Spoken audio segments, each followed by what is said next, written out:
একটি বেওয়ারিশ লাশ, নির্মম হত্যাকাণ্ডের শিকার এক নারী, অজ্ঞাত হিসেবেই দাফন। সংবাদপত্রের একটি ছোট্ট খবরে মাটি চাপা থাকল না গুমের নিখুঁত প্রচেষ্টা।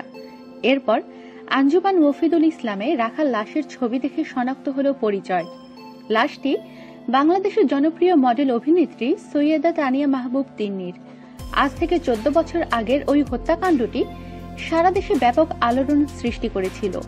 জনমনে জন্ম দিয়েছিল নানা প্রশ্ন, কৌতূহল ও উদ্বেগ উৎকণ্ঠার। তদন্তের পর তদন্তে বেরিয়ে আসে নাটকীয়তায় ঘেরা নানা রহস্য। রহস্যের উন্মোচনেও যেন অপেক্ষা করছিল আরো বড় চমকের বিস্ফোরণ। যেন তেন কেউ নয়, সাবেক ছাত্রনেতা তৎকালীন এমপি মোহাম্মদ গোলাম ফারুক অভির সম্পৃক্ততা উঠে আসে। শুধু হত্যা নয়, রাতের আধারে বুড়িগঙ্গায় লাশের সলিল সমাধির চেষ্টাও করা হয়।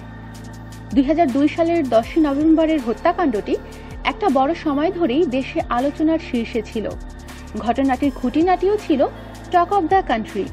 লাপাত্তা অভি কিংবা মামলাটি এখনো বারবার আলোচনায় উঠে আসছে। চাঞ্চল্যকর এই হত্যাকাণ্ডের বিচার আজও সম্পন্ন হয়নি। বিচার শুরুর পরই স্থগিত হয়ে যায় ব্যাপক আলোচিত তিন্নি হত্যা মামলার কার্যক্রম। এরপর থেকে প্রায় অর্ধযুগ ধরেই তা স্থগিত হয়ে রয়েছে। উচ্চ আদালতের স্থগিত আদেশে ঢাকা অতিরিক্ত জেলা ও দায়রা জজ সপ্তম আদালতে মামলাটি পার করেছে বছরের পর বছর। মামলার 41 সাক্ষীর মধ্যে একজনের সাক্ষ্য গ্রহণ শুরু হলেও 5.5 বছরেও তা সম্পন্ন হয়নি। ঢাকা জেলা ও দায়রা জজ আদালতের পাবলিক প্রসিকিউটর খন্দকার আব্দুল মান্নান বলেন, মামলাটি চাঞ্চল্যকর, প্রায় 6 বছর ধরে স্থগিত। উচ্চ আদালতে আদেশের পর এখনো সে অবস্থায় রয়েছে। আদালত সহ সংশ্লিষ্ট একাধিক সূত্রে জানা যায়, 14 বছর 3 মাস আগে খুন হন তিন্নি 2002 সালের 10 নভেম্বর রাতে। এর আগে 6 নভেম্বর অভি তিন্নিকে তার স্বামী সাক্কাত হোসেন পিয়ালের সঙ্গে সম্পর্ক ছিন্ন করতে বাধ্য করে। তিন্নিও তাকে তালাক দেন। ওই দিনই অভি পিয়ালকে তার কোলের 1.5 বছর বয়সী কন্যা সন্তান সহ রাজধানীর বাড়ি থেকে বের করে দেন। এরপর বিয়ে করার জন্য অভিকে চাপ দিতে থাকেন তিন্নি। এক পর্যায়ে তিন্নি বিষয়টি সাংবাদিকদের কাছে ফাঁস করে দেওয়ার হুমকি দেন। 10 নভেম্বর রাতে তার মাথায় আঘাত করে হত্যা করা হয়। এরপর গুমের উদ্দেশ্যে ওই রাতে গাড়িতে নিয়ে বুড়িগঙ্গা 1 নং চীন মৈত্রী সেতুর উপর থেকে নদীতে লাশ ফেলে দেয়, কিন্তু পানিতে নয়, লাশটি পড়ে পিলারের উঁচু অংশে। পরদিন 11 নভেম্বর সকালে লাশ ঘিরে জড়ো হয় উৎসুক জনতার ভিড়। কেরানীগঞ্জ থানা পুলিশ উদ্ধার করে সুরতহালের পর ময়না তদন্ত করে। মর্গে 4 দিন রাখার পর 15 নভেম্বর অজ্ঞাত হিসেবেই জুরাইন কবরস্থানে দাফন করা হয়। এদিকে তার চাচা সৈয়দ রেজাউল করিম কেরানীগঞ্জ থানায় একটি হারানো ডায়েরি করেন। লাশ উদ্ধারের দিনই একই থানায় একটি হত্যা মামলা করেন একই থানার সহকারী উপপরিদর্শক মোহাম্মদ শফিউদ্দিন। অজ্ঞাতনামা দুর্বৃত্তদের তাতে আসামি করা হয়। পরে সংবাদপত্রে প্রকাশিত একটি ছোট্ট খবরের সূত্র ধরে তিন্নির স্বজনরা আঞ্জুমান মফিদুলে যান। ছবি দেখে চিনে ফেলেন তাদের প্রিয় তিন্নির লাশ। এরপরই ঘটনাটি ব্যাপক চাঞ্চল্যের সৃষ্টি করে।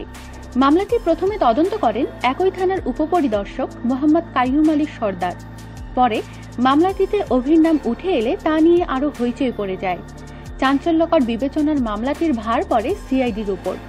প্রথম দিকে 2 সিআইডি পরিদর্শক মোহাম্মদ ফজলুর রহমান ও সুজাউল হক তদন্ত করেন। এরপর যথাক্রমে সিআইডির সহকারী পুলিশ সুপার গোলাম মোস্তফা, মোহাম্মদ আরমান আলী, কমল কৃষ্ণ ভারদাস মামলাটি তদন্ত করেন। অবশেষে ঘটনার 6 বছরের মাথায় মামলার 7ম তদন্তকারী কর্মকর্তা সিআইডির এএসপি মোহাম্মদ মোজাম্মেল হক 2008 সালের 8 নভেম্বর মামলাটির তদন্ত শেষ করেন। ওই ঘটনায় গ্রেফতার হয়েছিল তিন্নির স্বামী পিয়াল, ওবায়দুল্লাহ ওরফে স্বপন গাজী, গাজী শফিউল্লাহ ওরফে তপন, মোহাম্মদ শফিকুল ইসলাম ওরফে জুয়েল এবং সোমনাথ সাহা বাপ্পি সহ কয়েকজন। পরে গ্রেফতারকৃতদের ছেড়ে দেয়া হয়। তারা সহ কারাগারে বন্দী শীর্ষ সন্ত্রাসী ইমনের স্বীকারোক্তিতেই ফাঁস হয় আসল গোমর। বেরিয়ে আসে অভির নাম। একমাত্র অভিকেই দায়ী করে তদন্ত প্রতিবেদন দেয়া হয়। 2002 সালে অভি পালিয়ে প্রথম ভারতে চলে যান, সেখান থেকে পালিয়ে কানাডায়। এদিকে বিচারের জন্য মামলাটি 2010 সালের 18 ফেব্রুয়ারি ঢাকা জেলা ও দায়রা জজ আদালতে পাঠানো হয়।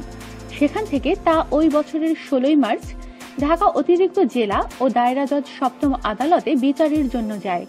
একাধিক শুনানির শেষে ঘটনার 7 বছর 9 মাস পর একই বছরের 14 এপ্রিল অভির অনুপস্থিতিতে তার বিরুদ্ধে চার্জ গঠন হয়। মামলাটির 3 নম্বর সাক্ষী তিন্নির পিতা সৈয়দ মাহবুব করিম। 2011 সালের 10 এপ্রিল আদালতে তার সাক্ষ্য গ্রহণ শুরু হয়। সাক্ষ্যে আদালতকে তিনি জানান, অভিনয়ে আগ্রহী ছিল না তিন্নি। তার স্বামী পিয়ালি তাকে নানা কৌশলে অভিনয়ে আনে। একদিন পিয়াল তাকে ব্যাংককে শপিং এ পাঠায়। সেখানে বাবু নামে এক ভদ্রলোক তাকে সহযোগিতা করবে বলে জানানো হয়। সেই বাবুই ছিল অভি। এরপর অভির সঙ্গে তিন্নির সম্পর্ক গড়ে ওঠে। ধীরে ধীরে গভীর পরকীয়ায় রূপ নেয়। নির্মম মৃত্যুর তার পরিণতি ডেকে আনে।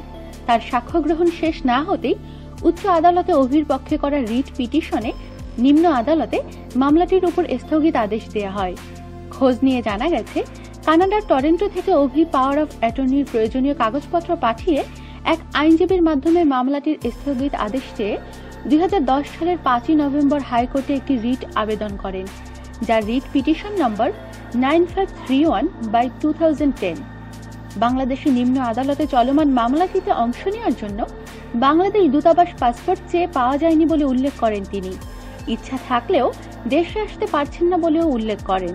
তাই তার ন্যায় বিচার পাওয়ার স্বার্থে পাসপোর্ট পেয়ে দেশে আসা পর্যন্ত মামলাটির কার্যক্রমে স্থগিত আদেশ চাওয়া হয় অভির পক্ষে।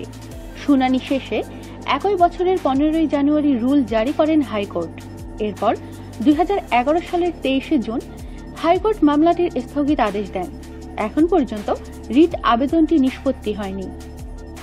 আমাদের সাথেই থাকুন আর সাবস্ক্রাইব করুন।